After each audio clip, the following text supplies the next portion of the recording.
네, 잘 쉬었습니까? 예, 이번 시간에는 전 시간에 이어서 불교심리학 입문 교재 페이지 133페이지 보도록 하겠습니다. 135페이지? 예, 한 칸 또 넘어갔구나.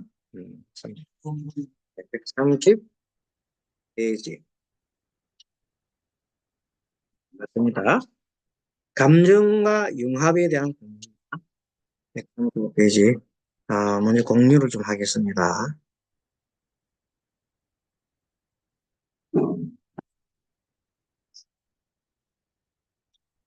자, 우리는 머리로는 신념, 경험, 역할이 나라고 생각하지 않습니다. 하지만은 어떤 감정에 휩싸이면 자신도 모르게 감정과 융합이 되어서 그 감정이 나라고 생각합니다. 보통 보면요, 어떤 신념이나 경험이나 역할 자체가 나는 아니야. 그건 나의 경험일 뿐이야. 이렇게 생각합니다. 하다가도 갑자기 화가 났어요. 하나 화 속에 막 들어가 있으면 내 감정이 난 줄 아는 거예요. 나 화나는 거야. 그냥 내가 화해야 됩니다. 그래서 막 그냥 아무 앞에 가지 않고 막 그냥 가속에 쌓여서 그냥 행위를 하게 됩니다. 그런 얘기입니다. 또, 나 우울해. 나 배고파. 나 슬퍼. 라는 식으로 앞에 나를 붙여갖고 나 이꼴 우울, 나 이꼴 배고파, 나 이꼴 슬퍼라고 이렇게 딱 동일시키버려요. 그런데 이 순간은 나는 교사도 무엇도 아니고 오로지 우울한 사람이에요. 본래 그 사람이 뭡니까? 교사인데도 불구하고 지금 나 배고파. 그런 게 교사가 필요 없고 나 아직 배고픈 사람이야. 이렇게 감정과 나를 하나로 엮어난 걸 보고 뭐라 그래요? 동일시라는 거예요. 감정과 동일시돼 있다. 우리는 이와 같이 온종일 끊임없이 자기의 감정과 자신을 동일시, 이 동일시라는 것이 가장 핵심적인 겁니다. 동일시한다. 이것이 이제 심리적 용어인데, 동일시한다. 그러므로 감정이 진정한 나를 가늠하는 틀림없는 계측기다. 그래서 나는 지금 어떤 상태인가를 알 수 하려면 감정이 문제거든요. 그래서 보통 보면 우리 얘기합니다. 상담할 때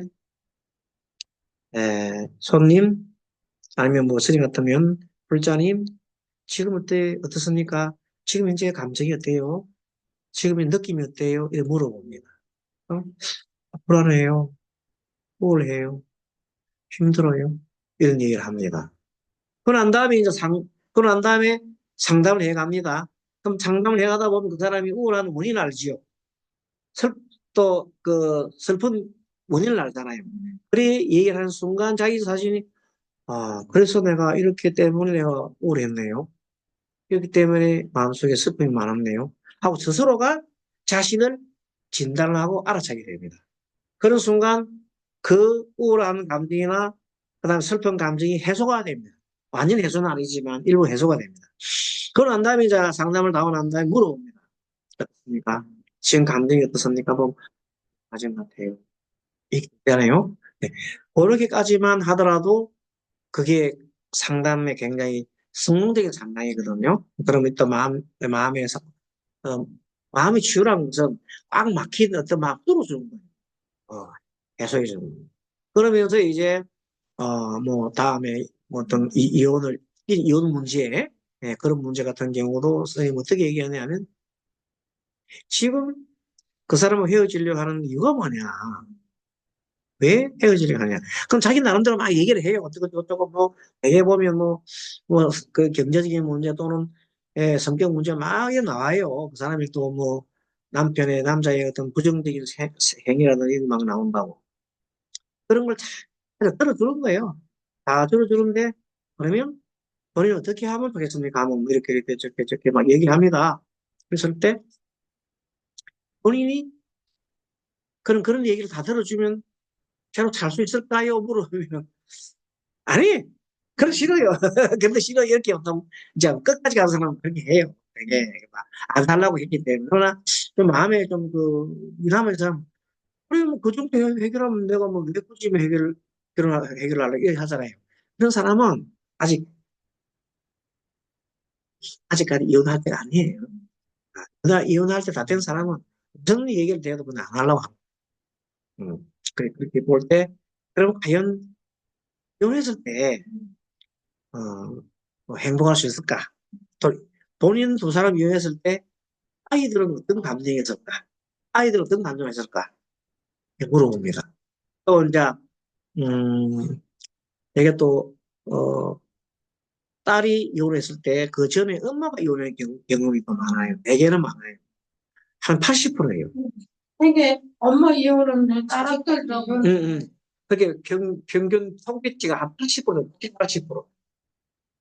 이게 집안에 이혼하신 집안 아이들이 이혼하는 자체를 싫어하기 시작하는 거야. 그냥 뭐, 이혼할 수 있지 않내면 해야지 이런 생각에 아이들이 그 볼을 보는 거야.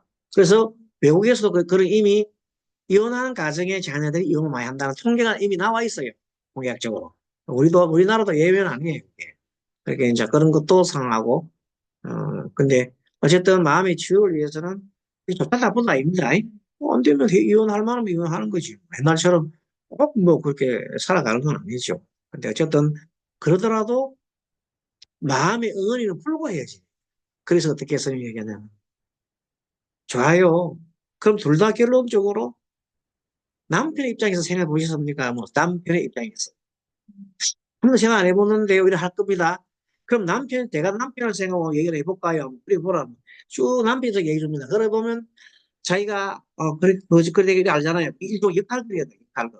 역할들 내가 대신을 해주는 거야. 들어보면 그렇겠네요. 그럼 이해가 되잖아요? 그러면 이제 그렇게 해서 역할을 해가지고 얘기를 해주면 듣고 이해가 하고 나면 헤어지더라도 감정의 어뢰를 많이 풀고 헤어지는 거예요. 그러면 헤어지고 난 다음에도 다음 만나는 사람만 살 것 같으면 좀 더 그걸 고려를 하겠죠. 안 그러면 생각을 자기가 또 그렇게 각오를 한다든지 이렇게 해서 다음에는 어, 이제 이혼을 안 하고 또 잘 살 수 있는 길이 열릴 수 있을 것입니다. 아무튼 우리 이 불교 심리학에서는 이렇든 저렇든 그분의 마음속에 뭘 심어주자? 자비심. 자비심을 실어주는 것이 우리 근본적. 자비심은 뭘 해결할 수 있어? 자기 어두운 마음을 다 해결할 수 있거든요. 아니, 이혼하고 하는 게 문제가 아니고, 이혼하더라도 남편을 미워하지 말고 이혼하십시오. 응? 남편을 미워하지 말고 이혼하십시오.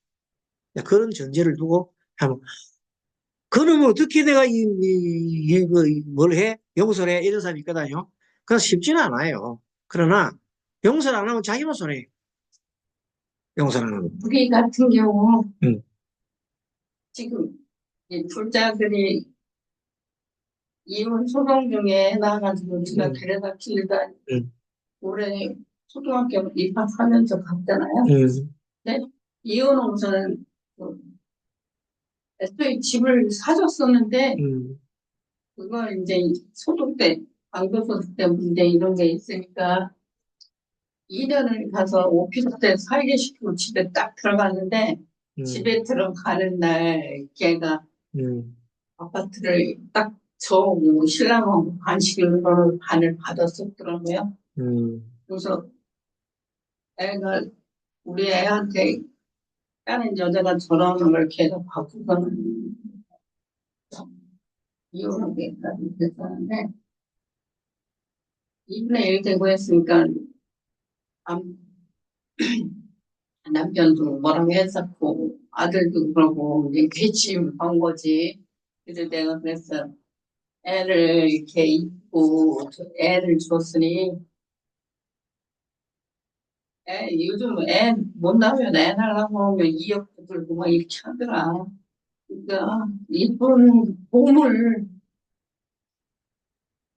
주고 갔다고 생각하라고 그랬더니 남편도 그러고 아들도 그러고 그 소리도 그래서 그 다음에는 사고방식이 딱 바뀌기 때문에 응, 이혼한 감정 없어.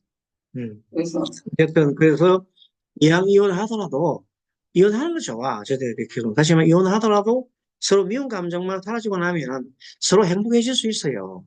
그런 거 같습니다. 자, 그 다음 봅니다. 어떤 사람이 1년 계획, 한 달 계획을 채워 업무를 추진하는 사람이 이것을 있다고 하자. 그리고 항상 마감일을 정해두고 날짜 이름표를 달아둔다. 7월 15일은 무슨 나간 말. 벗어나가 이러면 그 마감용을 타고 오면 스트레스가 점점 쌓여갑니다. 하지만 마감원이라는 것은 현실이 아닙니다. 관념에 내가 생각한 것이 불과하단 말이에요. 그래서 그럼에도 불구하고 마감이 다가오면 이 다 마무리가 안 되면 어떨까 하는 생각이 없습니다. 걱정이 없습니다.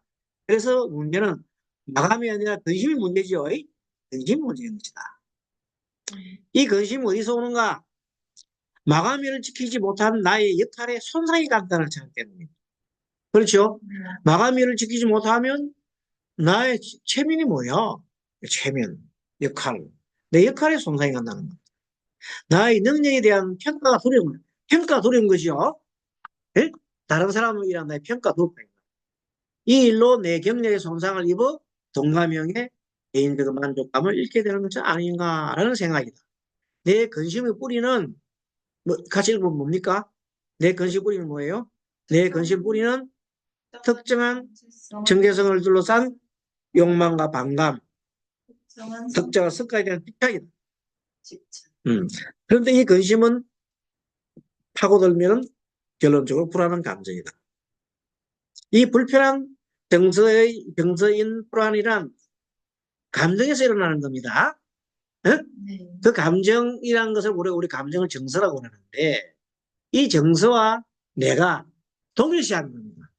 내가 그런 감정이 있잖아요. 불안한 감정이 딱 동일시된 거예요. 나 불안한 감정이 되어 있는 이유는 뭐냐면 내가 저거를 일을 처리를 마감일을 처리 못하면 다른 사람들 평가를 어떻게 할 것인가? 무능하다고 할 것이 아닌가? 그 무능함에 대한 평가에 대한 두려움. 음. 어느 부부가 모처럼 공원에 나들이를 나갔는데 마침 중년의 여자들이 사진을 촬영하고 있었다. 그때 그네 중 한 사람이 부부의 남편을 보고 오빠 우리 사진 좀 촬영해 주세요 라고 애교스럽게 말을 하였다. 남편은 웃으면서 네, 잘 찍어주겠어요 하면 자 찍습니다 하고 사진을 딱 찍어줬다. 그래서 한 무리의 여자들 속에 누군가가 오빠 멋져요 라고 하고 얘기를 하였다. 그때 그 부인은 부인은 너무 속이 상하고 화가 났다. 질투가 났다. 그래서 걸어가면서 남편에게 어떻게 그녀들하고 치시덕거리니 당신은 항상 여자를 보면 사족을 못 써. 그러자 그 남자는 뭐라고? 내가 어찌 했는데? 그러냐? 크게 다퉜다. 스님 글도 잘 쓰지요. 그래서 부부가 모처럼의 봄 나들이가 엉망이 되었다. 그 문제로 집에 돌아와서 일주일 동안 부부로 싸움했다. 이 스님 상담을 한 거니까 그래 안 지. 근데 이 여자가 필리핀자적인 문자네. 그것 때문에. 근데 이런 경우는 많아요. 여자분 중에 특히 남편에 대해서 막 그냥 감질 많이 하고 그런 사람도 있어요. 근데 하필이면 그 남자는 여자들 보면 계속 웃고 잘해요. 원래가. 가만히 있다가도 여자들 오고 막 눈이 팍 나가지고 막 떠가지고 이렇게 하거든. 그런 분들이 있어요. 그런 분이 있어요. 사실은 없는 게 아니고 그렇게 누구를 원망하고 그런 게 아니야. 어쨌든가 이걸 뭐냐 인연 따라 일어났단 말이야. 그래서 아내는 무엇이 문제인가? 아내는 남편의 사랑에 집착하는 감정이죠.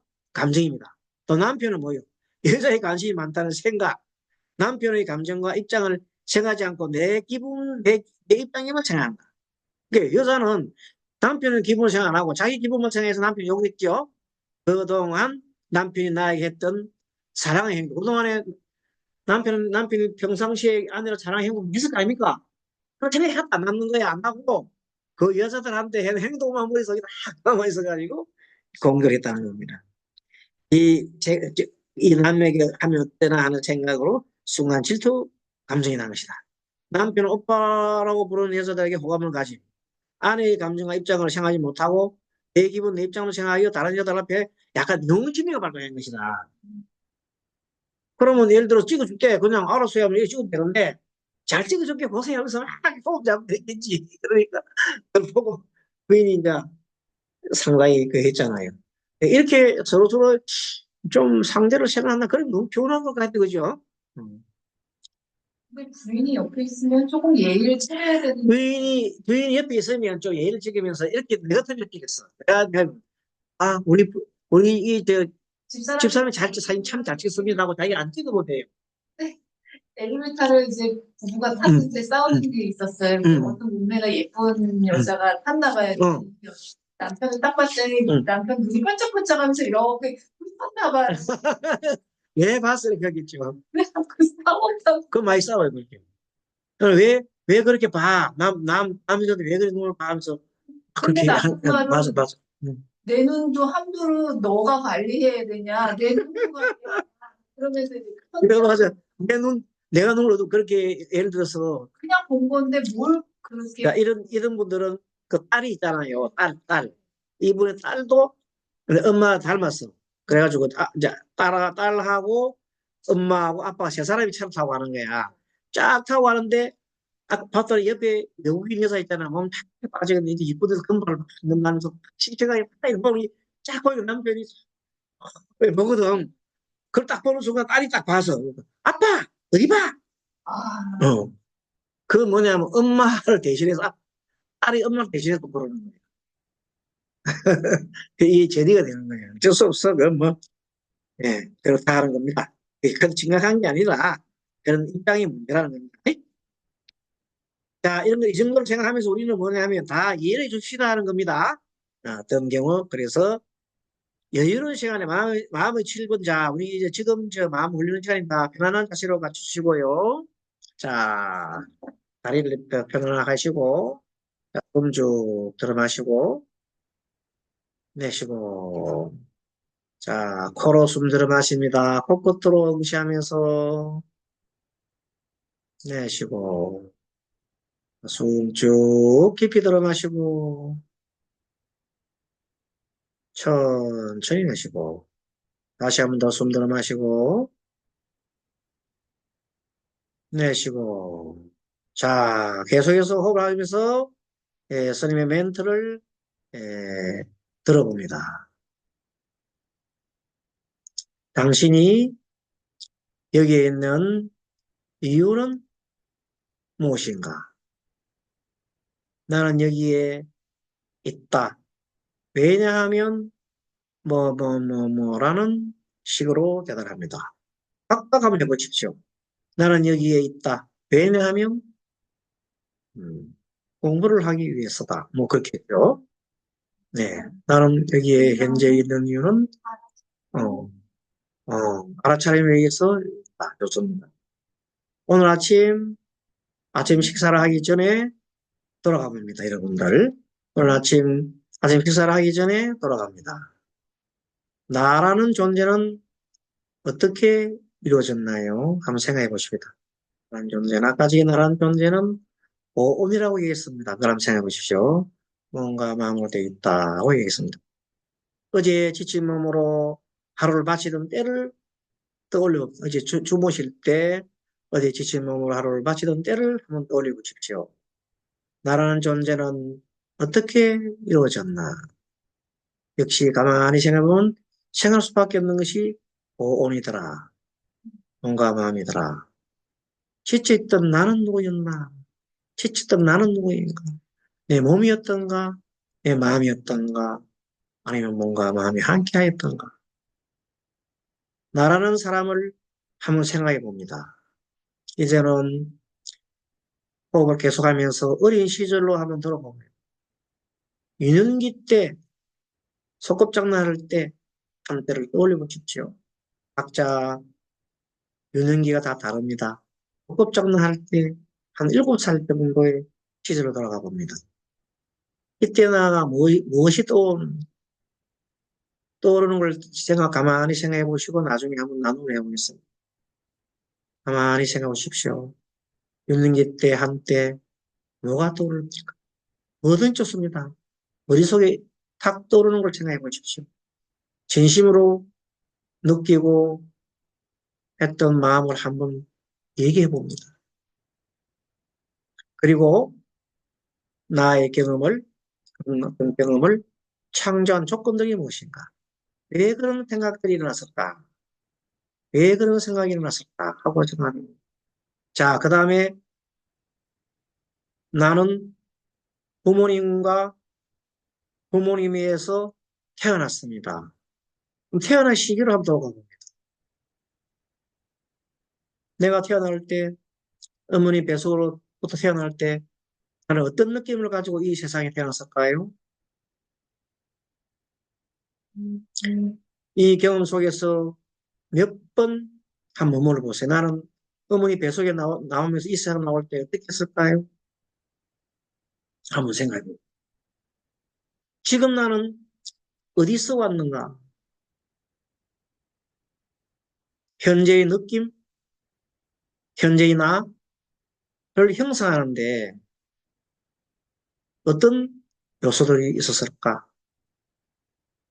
어떤 원인들이 작용하고 어떤 인연들이 작용해서 현재 예, 지금 이제 여기다 이 학교에 있는 나를 오게 했었던 왜 이게 없는지 생각해 보면 자, 이 훈련을 통해서 나라고 하는 존재가 겉보기에는 독립되어 있지만 사실은 수많이 많은 의존적인 인연 때문에 온 겁니다. 한 가지가 아니에요. 여러 많은 수많은 인연으로 해서 창조가 되었습니다. 라고 하는 것은 수많은 인연의 결과 소생한 결과물입니다. 그것이 현재의 나입니다. 이렇게 생각해보고 현재 나를 한번 생각해보는 시간을 가져봤습니다. 조용히 숨 들어 마시고 앞으로 고개를 숙이면서 숨 들어 마시고 앞으로 고개를 또 숨 들어 마시고 고개를 숙이면서 후. 자, 눈 뜨시고 손바닥을 비비고 쭉 비비고 자, 눈에다가 쭉 펴시고 눈에다가 기운을 줍니다. 아이고 평생 동안 나에게 항상 나를 알게 해주고 깨우쳐주고 안내해주는 나의 눈 감사해요. 이 눈이 없었더라면 내가 이 세상을 어떻게 볼 것인가. 너무 감사해요. 눈이요. 너무 감사합니다 하고 감사의 마음으로 눈을 이렇게 만들어서요. 얼굴 쓰다마지고 묵돌미돌 이렇게 써주고 자, 이번 시간에는 나는 누구인가 하는 주제를 가지고 한번 좀 이렇게 호흡과 동시에 이렇게 명상을 통해서 한번 시연을 해봤습니다. 어, 혹시 아까 저게 다른 것도 그렇지만은 7살쯤 시기에 어떤 그 떠오르는 거에 대해서 한번 나눔을 해보겠습니다. 우리 어떻게 7살쯤 때 뭐가 떠올랐습니까? 그 생각해보니까. 그때 오빠는 학교를 갔고요. 어, 오빠 학교 갔는데 오빠가 따놓은 딱지를 어, 제가 동네에 잃은 동생들이 저한테 와서 나하고 하자를 갖고 제가 해서 딱지를 다 잃었어요. 어, 오빠한테 맞으면서 이제 딱지 그 고무다라에 하나를 그래서 그거 끌고 와 이래갖고 저 조그만 게 그걸 끌고 오빠가 또 다 따요. 그러면 이제 또 그거 이제 그 생각이 갑자기 웃음이 났어요. 그거 오빠가 골목되지 않았었거든요. 그래갖고 딱지하고 구슬을 따놓으면 오빠가 학교를 가면 그 동네 애들이 잃었잖아요. 그럼 저를 불러요. 그럼 제가 다 잃어요. 무서운 거도 많고요. 그래갖고 이제 엄마 아빠한테 둘이 싸운다고 이제 많이 했더니 근데 저희 오빠는 기억을 못. 그렇게. 그 참 좋은 기억이에요. 아, 예, 그런데 그게 이제 참, 웃음 났다 참 좋은 일이에요. 근데 그게 속상하고, 그런 게 그 당시 기분이 속상하고 그랬겠죠. 조금은. 근데 이제 이건 그렇게 오늘 이 시간에 떠올랐잖아요. 떠올른 이제 떠올랐다는 말은 과거에 나의 경험을 해왔잖아요. 한번 다시 경험했잖아요. 이것으로서 오빠와 나 관계에 있던, 어릴 때 맺어졌던 그런 감정은 사라지는 거예요, 이제. 오늘로. 이것이 마음 치유예요. 아시겠죠? 네, 마음 치유 방법이 이렇게 진솔하게 얘기했잖아요. 네. 이 진솔한 이 얘기는 내가 이걸 마음을 통해서 나눔을 함으로써 그는 이제 싹 사라지는. 그래서 이걸 우리 불교식으로 말하면 흑자구통이래요. 그때 맺어졌던 어린 심정에 그 나름대로의 그런 상처거든요. 오빠와 관계에서 엄마한테 혼났던 그 기억은 상투거든요. 이것이 사라졌다는 거예요. 예. 이 꽃살림 어떤 기억이 났었어요? 아, 저는 엄마가 음, 내가 나서 음, 내가 하도 울어서 아버지가 집을 나가서 음, 스님이 돼가지고 음, 수덕다행 하셨다가 내 동생 엄마가 거의 찾아갔다가 그래서 이제 다시 동생 생겨서 이제 동생 낳으면서 아버지가 돌아왔다고 걔는 예뻐하고 나는 그거 나도 얘기했었는데 그게 섞였는데 사실은 제가 오빠들이 제 우일로 바로 우리 오빠 밑에 그래서 죽으니까 스님들 7명이 한식 기도를 위에 대기하면서 오빠들이 돌아가셨어요? 오빠들 밑에 자꾸 죽으니까 오빠 죽고 남은 오빠도 죽을까봐 누울까봐. 네, 옛날 그 위에 오빠들 다 돌아가셔가지고. 오빠는 살고 제 우일로 계속 죽으니까 위에서 계속 죽었어. 죽으니까 태어나자마자 죽었어? 아니면은, 좀 크다가 죽고. 네, 그러니까 이제 그 큰 오빠가 오빠들- 사이에 있는 오빠들만 죽었다? 오빠들은 살았고 제 바로 우일로 언니들 돌아가셨다? 언니들 모두 이렇게 죽으니까 백일 기도를 해서 저 나면서 이제 밑에 사남매를 준 거지 우리 오빠. 그러니까 그렇게 해서 나 낳았을 때는 얼마나 예뻤겠나. 사실은 나서 죽어서 낳았을 그게 7살 때 느낌 어땠어요? 느낌. 7살 때 그 느낌이. 한 토막 느낌이, 어떤 느낌이서. 그러니까 이제 딱 머릿속에 아까 떠오를 때. 그러니까 예. 그렇게 해서 낳았을 때는 얼마나 저거 했느냐고. 근데 낳았는데 이번 죽었으니까 옛날 재무당이 아니, 지금 현재 내가 물어보는 건 뭐냐면, 해석이 아니고, 언니 나의 해석이 아니고, 그때 어떤 생각이 떠오르는지. 어떤 생각이 떠오르겠느냐. 그러니까요. 아까 지금처럼, 얼마나 나를 낳았을 때 누가 나를 그리고 낳았을 때 얘기한 거 아니고, 7살 때, 7살 때 기억을 돌아가면 될거든요. 내가 엄마가 장사 다니니까 스님이 키웠어요. 스님, 여자 스님이. 여자 스님이 키웠는데, 그때 스님이 되게 미웠잖아요. 미워요? 이게, 나보고 엄마들이 누울 때는 너 수작 따라가서 살아. 이래 있어. 스님한테. 그래서 이제, 두 분이 되게 고마웠죠. 그리고 엄마도 나중에 자랑이 그랬어요. 어느 때 그만이 7살 때 그런데 아까 떠오른 생각은 동네 애들하고 놀던 생각. 열도 그런 얘기는 돈을 생각하고, 나를 키워줬던 비구니 스님 생각이 안 나고, 스님 고마웠다는 고마운 거 생각이 나고 하고, 친구들하고 같이 동네 놀던 생각하고 이런 거 나던데, 그때 감정이 어떻게 아주 편한 감정이었어요. 힘든 감정이었어요. 그렇죠. 엄마가 낳았을 때도 좋았을 거라는 생각. 알겠어요. 그게 뭐냐면 나는 어릴 때 7살 돌아가니까 마음이 평온한 상태였다. 그때 특히 동네에 들어가 놀고, 그 다음에 스님한테 복을 받아가지고 나를 대시켜주고, 아니, 이제 그게 해석이 아니고, 제가 해석이 아니고 그 당시 감정을 물어보는 거예요. 그 당시 감정이 행복했던 감정이었거든요. 알겠습니다.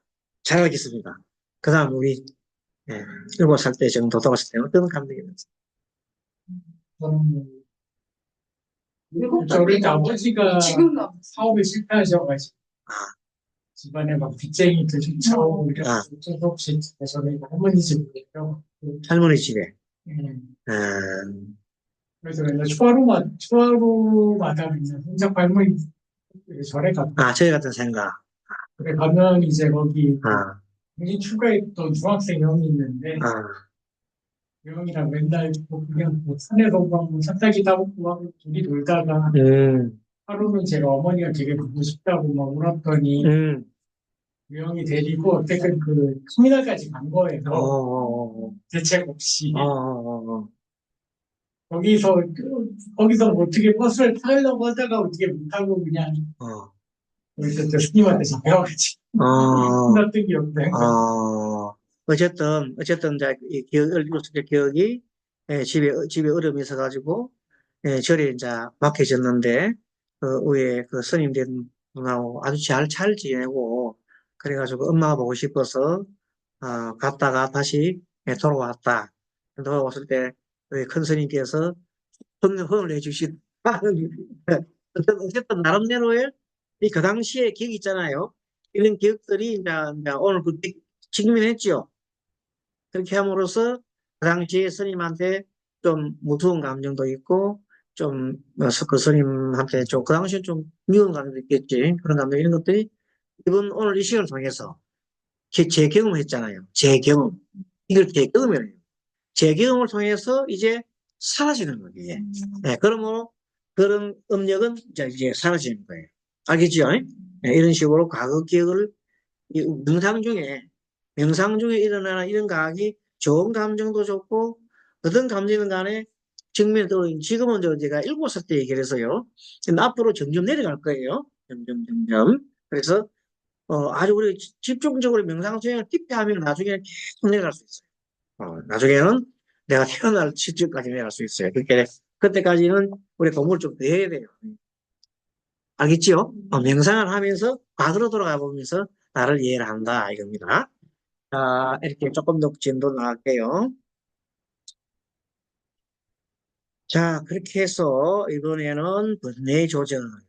자, 번뇌 조절을 넘어갑니다. 이제는 드디어 우리가 공부하는 걸 그동안 한 공부를 응용을 합니다. 그동안까지는 이론을만 배웠다면 이제는 번뇌 조절 같은 단계를 한번 해봅니다. 자, 지금 이 순간 을 쫓아갈 일이 없이 미래를 바라볼 일 없이 과거는 이미 지나간 것, 미래는 아직 오지 않은 것이니 현재 존재하여 있는 현상을 그때 있는 그대로 아무것도 더하지 않고 아무것도 빼지 말고 관찰하여 흔들리지 말고 움직이지 말고 지혜로운 자며 지혜로운 자는 그것을 수행하라. 이 누구 말씀입니까?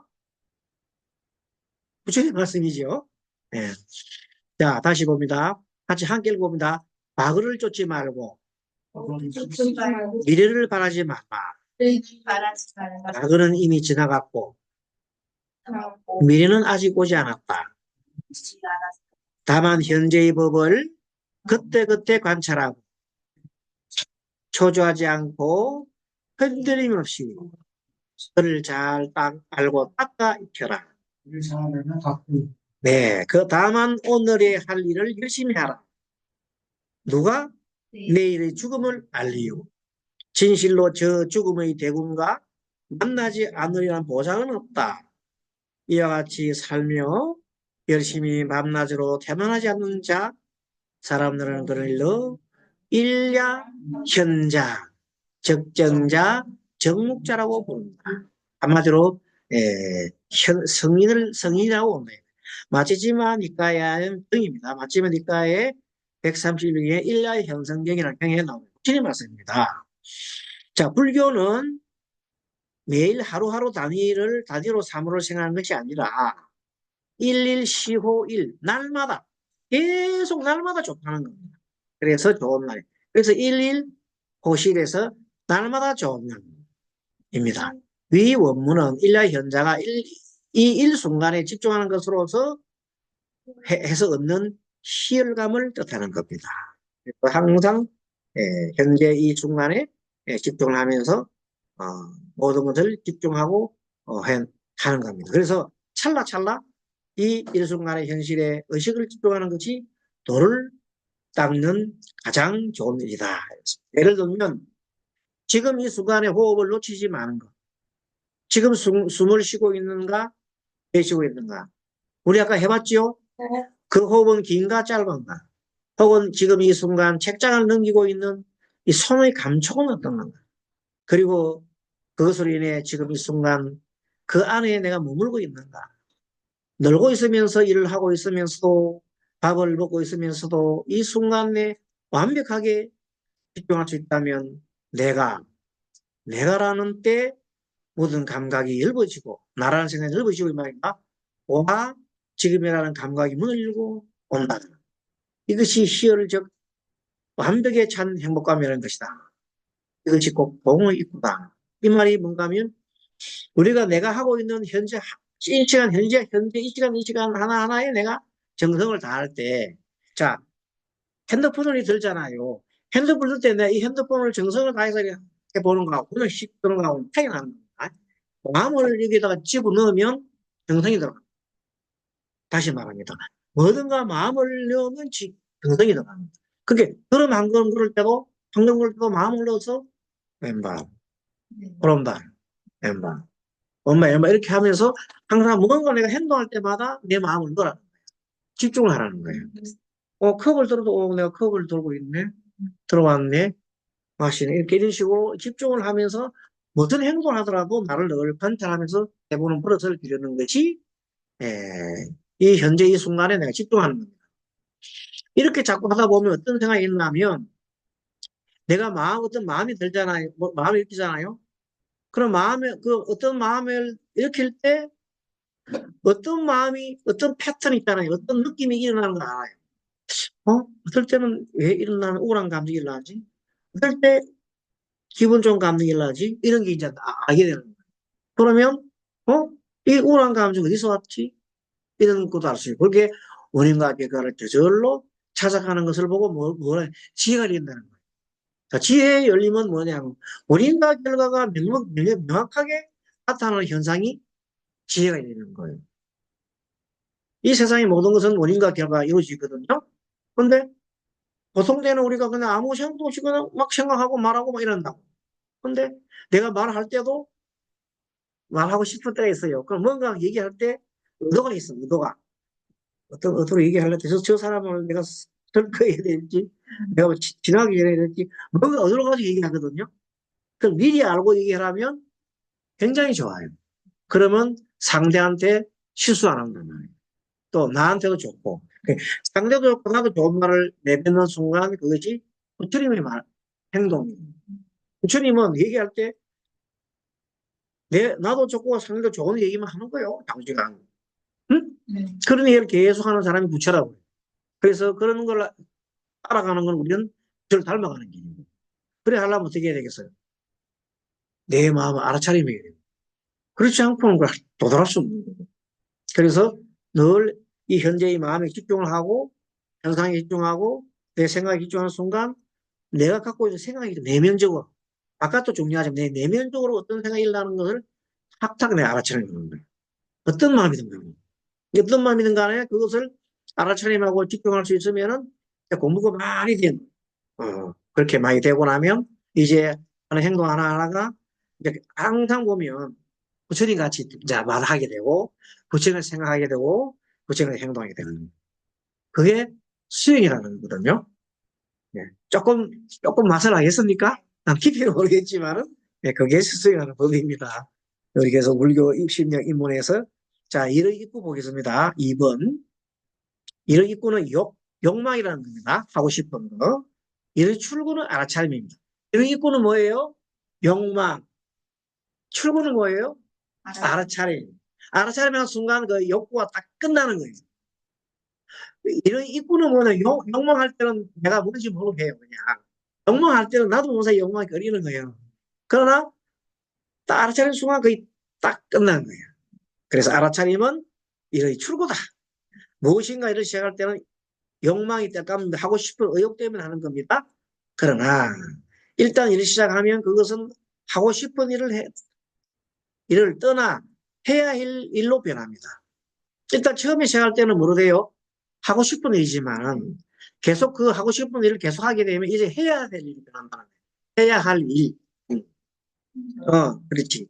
지금 해야 할 일을 이 순간에 집중하는 것으로 인해 욕망이라는 잡념이 사라진다. 자, 처음에는 내가 이걸 공부를 해야지 하면서 욕망을 이렇게 했잖아요. 근데 공부에 계속 집중해서 계속 하잖아요. 그 순간 그 욕망은 사라져 버렸어요. 오직 내가 하는 여기 일에 공부에만 집중하고 있는 거예요. 그 순간 우리가 뭐냐면 내 마음이 공부에 집중하고 공부 삼위에 들어갑니다. 공부 삼위 있죠? 공부 삼위에 들어갑니다. 근데 욕망은 이미 그때 욕망이 없어. 하는 자체가 그 삼위에 들어갑니다. 그러다가 나중에, 응? 내가 지금 공부하고 있네?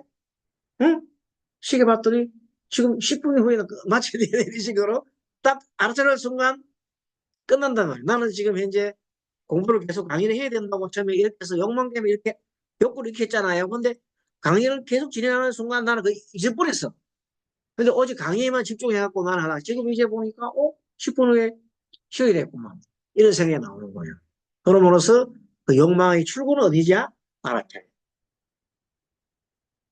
그래서 이렇게 해서 우리는 생각하는 일에 의식의 에너지를 쪼개 쓰면 쓸수록 실감하는 일에 에너지가 들어가지 못한다. 그래서 생각을 너무 많이 하지 말고 따라서 잡념이 많은 사람일수록 무감각해지고 시들어가는 동시에 일의 정리로 떨어진다. 그러면 일할 때에 자꾸만 참 이런저런 잡념 잡으면 안 되겠죠. 공부할 때 공부가 돼야 되는데 공부하다가 한번 이 생각 이러면 안 된다. 일할 때에는 일에 집중하고 밥 먹을 때는 먹는 데 집중하고 화장실에 응가할 때는 응가만 집중하고 모든 것이 그때그때 집중하는 이 순간에 집중하는 것이 훌륭한 삶입니다. 예, 그래서 결국 일의 입구는 욕망이요. 분노 같은 조잡한 마음이었다 해도 출구는 항상 알아차림입니다. 정진이나 알아차림 같은 것으로 바꿀 수 있다. 이 방법을 지녔으면 참 좋겠다는 겁니다. 얼마든지 우리는 그런 방법을 가지고 잘 수 있습니다. 그래서 다음 시간에는 141페이지부터 마음의 여유를 가지자. 삼토관에 대해서 다음 시간에 공부하고. 지금은 좀 재밌어요. 왜냐하면 이제 큰 이론이 다 끝났고 이제 우리 실제적으로 우리가 이 하는 이런 실습이 남았기 때문에 아마 이대로 가면 우리 12월까지 책 다 볼 수 있겠습니다. 자, 수고하셨습니다. 수고하셨습니다. 네, 마치겠습니다.